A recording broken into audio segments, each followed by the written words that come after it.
Hallelujah. मुझे सुनने वाले हर एक को जल्द आने वाले यीशु मसीह के नाम में आप सभी को प्रेम भरा सलाम। मैं आशा करता हूँ आप सभी दिन प्रतिदिन लगातार यीशु मसीह में बढ़ते जा रहे हैं। तो आइए मेरे प्रियो, आज के वचन की ओर हम आगे बढ़ेंगे और आज का हमारा मनन का विषय इस प्रकार से है, पौलुस का आखिरी शब्द कुरिन्थियों की कलीसिया के लिए। मेरे प्रियो, आइए हम वचन की ओर आगे बढ़ें। मेरे प्रियो, यदि आप दूसरा कुरिन्थियों अध्याय 13 और आयत 11 वहाँ पर पढ़ेंगे तो यहाँ पर वचन इस प्रकार से लिखा है, अतः हे भाइयों, आनंदित रहो, सिद्ध बनते जाओ, ढाढ़स रखो, एक ही मन रहो, मेल से रहो और प्रेम और शांति का दाता परमेश्वर तुम्हारे साथ होगा। आमेन।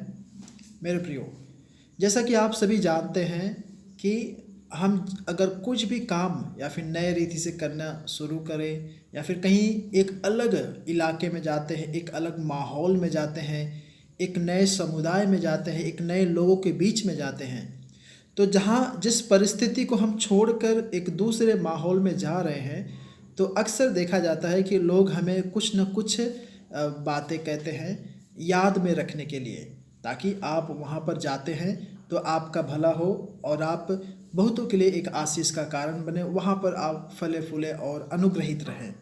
ठीक इसी प्रकार से विशेष करके वे जो विवाह करके, खास करके स्त्रियां, महिलाएं जो विवाह करके अपना घर छोड़कर दूसरे घर में जाती हैं या फिर अपने पति के घर में जाती हैं, तो अक्सर जो लड़की की जो माँ रहती है उन्हें कुछ न कुछ छोटा मोटा टिप्स देती हैं, है ना, कुछ खुफिया बातें बताती हैं कि जिससे उनका वैवाहिक जीवन किस प्रकार से समृद्ध रहेगा, उनके परिवार के लोग, घर के लोग किस प्रकार से आनंदित रहेंगे और उनका परिवार खुशहाली से कैसे आगे बढ़ेगा, है ना। तो वे कई सारे बातें माँ अपने बेटी को बताती है और देखते हैं कि बेटी उन सारी बातों को अपने जीवन में, ससुराल में पालन करती है। तो ठीक इसी रीति से जब कभी भी आप कहीं नए इलाके में जाते हैं तो दूसरों को समझाने के लिए, उन्हें चेतावनी देने के लिए, बताने के लिए, ताकि ये सारी बातें मैं खुद अपने जीवन में से हम परेशानियों से होकर गुजरे, इतनी सारी समस्याओं का हम सामना करते हुए आगे बढ़े हैं, तो ऐसा आपके साथ ना हो, इसलिए ये सारी बातें हम बताते हैं ताकि वे अगर अपनाएंगे तो उनका जीवन धन्य होगा, आशीषित होगा। तो यहाँ पर भी पौलुस ठीक इसी प्रकार से बता रहे हैं, अतः हे भाइयों, है ना, ऊपर कई सारी बातें हैं और अंतिम पड़ाव में, आखिरी पल में पौलुस इस प्रकार से कहते हैं, अतः हे भाइयों, आनंदित रहो, है ना। मेरे प्रियो, अक्सर जब हमें कष्ट आती है, मुसीबत आती है, तो हमारा मन विचलित हो जाता है, व्याकुल हो जाता है, चिंतित हो जाता है और हमें कुछ भी नहीं सूझता, कुछ भी समझ में नहीं आता कि हम क्या करें। आमेन। लेकिन यदि आप प्रेरितों के काम पढ़ेंगे, प्रेरितों की पुस्तक पढ़ेंगे, वहाँ पर बहुत स्पष्ट रूप से लिखा है, जब चेले लोगों को मारा गया था, पीटा गया था और उनके ऊपर सताव हुआ था, है ना, तब उस समय भी चेले लोग बंदी गृह में ही, है ना, उस जेल खाने में ही परमेश्वर के नाम की महिमा करने लगे, उसकी स्तुति करने लगे। तो परमेश्वर ने उनके उस दर्द के ऊपर, उनके उस जख्म के ऊपर परमेश्वर ने आज़ादी दिया, उन्हें शांति दी। आमीन। तो कहने का मतलब ये है कि जब आप आपके हर एक बातों में आप आनंदित रहने के लिए एक अवसर खोजते हैं, है ना। अब आप आनंदित कैसे रह सकते हैं? आप आनंदित तभी रह सकते हैं जब आपका मन उस परमेश्वर से दिन प्रतिदिन लगा हुआ है और वह प्रक्रिया बढ़ते जा रहा है। आमीन। तो आप सताव के भी बीच में आनंदित रहेंगे, खुशहाली में रहेंगे। सबसे अच्छा और सबसे बढ़िया उदाहरण है, प्रेरितों के काम से आप पढ़ सकते हैं, जब स्तिफनुस को पथराव किया गया। मेरे प्रियो, स्तिफनुस को पत्थरों से मारा गया और हर एक बातें उसकी स्थिति बहुत ही दयनीय थी, लेकिन उस अवस्था में भी स्तिफनुस की आंखें उस स्वर्ग के परमेश्वर की ओर लगी हुई थी और उसका हृदय अंदर से आनंद से भरा था। आमीन। तो होने पाए हम अपने जीवन में परमेश्वर के आनंद को आमंत्रित करें, परमेश्वर के आनंद को अपने जीवन में लागू करें और हर एक बातों में आनंदित रहने को हम प्रयास करें। आगे है सिद्ध बनते जाओ। मेरे प्रियो, परमेश्वर का, यीशु मसीह का बहुत ही दिले इच्छा है, उनकी तमन्ना है कि हर एक व्यक्ति, हर एक जो यीशु मसीह का अनुयायी है, यीशु मसीह के वचनों के ऊपर चलता है, वचन का पालन करता है, यीशु मसीह चाहते हैं कि हर एक जन यीशु मसीह के जैसा बनते जाए या फिर यीशु मसीह उसके जीवन में जन्म लेते जाने पाए। आमीन। यीशु मसीह पैदा होने पाए। और मेरे प्रियो, यदि कोई बच्चा जब जन्म लेता है ना, जब इस पृथ्वी में आता है, अगर वह एक 25 साल का हो जाए और फिर भी उसकी उम्र नहीं बढ़ रही है या फिर उसका हाइट नहीं बढ़ रहा है, किसी भी प्रकार का उन्नति नहीं है, तो मेरे प्रियो बहुत ही चिंता वाली बात है।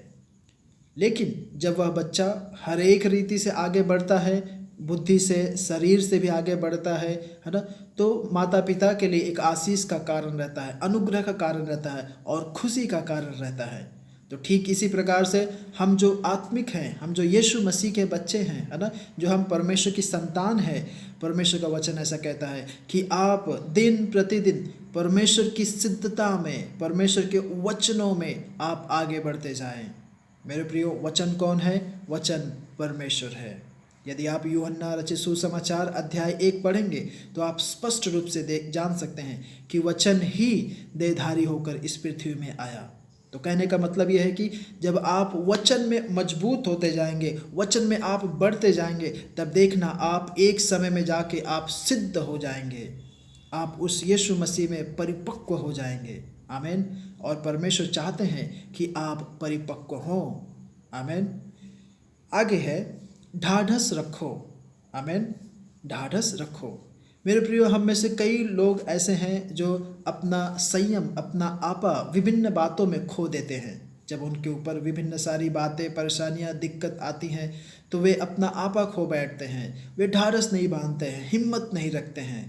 लेकिन पौलुस ऐसे कहते हैं कि जब आपके ऊपर विभिन्न प्रकार की, नाना प्रकार की बातें आए और आप उन सारी बातों में से होकर गुजरें, है ना, समस्याओं से होकर गुजरें, चाहे कैसी भी परिस्थिति हो, आप उस वक्त ढाढ़स बांधें, हिम्मत रखें, संयम रखें और पवित्र आत्मा को सारा नियंत्रण दें।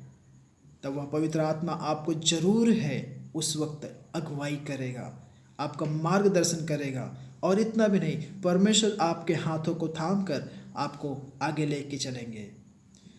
तो यीशु पौलुस का जो आखिरी बातें थी उसमें से ये है कि आप आनंदित रहें, आप सिद्ध बनते जाएं और आप ढाढ़स रखें। और आगे है एक ही मन रहे। आमीन। मेरे प्रियो, आज एक ही मन रहना बहुत ही कठिन है। आज हर परिवारों में जहाँ कहीं भी आप नज़र घुमाएंगे तो आप वहाँ पे देख सकते हैं कि लोगों को एक मन नहीं है। लोग प्रॉपर्टी के पीछे, ज़मीन जायदाद के पीछे विभिन्न सारी बातें हैं। लेकिन परमेश्वर का वचन ऐसा है कि जब आप एक मन रहेंगे तब आप असंभव बातों को भी संभव कर सकते हैं। आमीन। आगे है मेल से रहें, है ना, मेल मिलाप से रहें। मेरे प्रियो, जब कोई व्यक्ति मेल मिलाप से नहीं रहता है ना, झगड़ा करता है हर एक बातों में, तब देखना वहाँ पर परमेश्वर की शांति नहीं है। स्वर्गदूत यानी कि पवित्र आत्मा वहाँ पे कार्य नहीं करता है ना, वहाँ पे आप परमेश्वर के किसी भी कामों को नहीं देख सकते हैं। लेकिन जब आप मेल मिलाप से हैं, जब आप एकता में हैं, जब आपका एक मन है, एक सोच है, एक विचार है, तब देखना आप वहाँ पर परमेश्वर के अद्भुत कामों को देख सकते हैं। यदि आप मत्ती रचित सुसमाचार पढ़ेंगे, वहाँ पर स्पष्ट रूप से ऐसा कहता है, धन्य है वे, मत्ती रचित सुसमाचार अध्याय 5 आयत 9 ऐसा कहता है कि धन्य है वे जो मेल कराने वाले हैं, है ना, धन्य है वे जो मेल कराने वाले हैं, क्योंकि वे परमेश्वर के पुत्र कहलाएंगे, परमेश्वर के संतान कहलाएंगे।